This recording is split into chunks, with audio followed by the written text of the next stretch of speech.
And it was a hard lesson to learn, but by that time I didn't believe in God anymore. So I didn't have anybody to blame for learning that lesson. It was more just like, oh yeah, dude, you got to pay attention to life. And you just can't be out here having wishful thinking.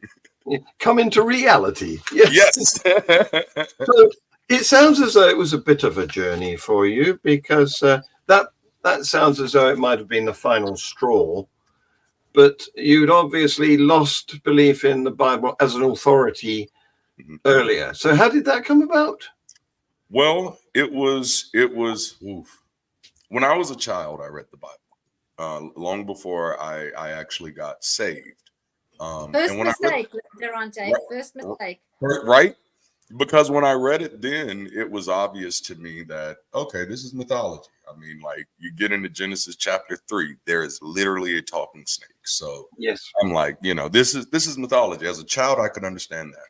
But then I got involved in charismatic churches where they were casting out devils, and they had this God that was like the Holy Spirit and gave people superpowers and stuff.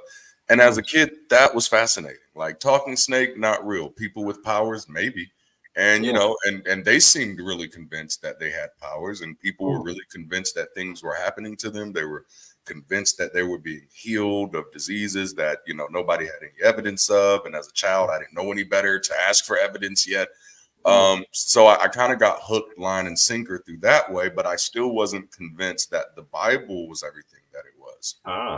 But I made the decision on faith that, God, I'll serve you, I'll believe in you, and I'll do my best to live according to your standards. And maybe one day either you will show me what I'm missing, or I'll meet a mentor. You know what I'm saying? Who will tell me, oh, this is what you're not understanding, or actually we have evidence of this, or no, actually there are some snakes that can talk, or something. And unfortunately, that day never happened. And that was really my final straw with theology, is after realizing that, holy snap, I have, as far as mentors, I've climbed the ladder and have some of the greatest preachers in America as my mentors, and none of them seem to know very much about anything about the Bible, which concerned me, because I'm like, wait a minute, how did you choose to stake your eternal soul and the eternal soul of everybody you know on this, and you didn't even do your homework? Like, that wasn't crap. That wasn't an informed choice at Not all. at all. No.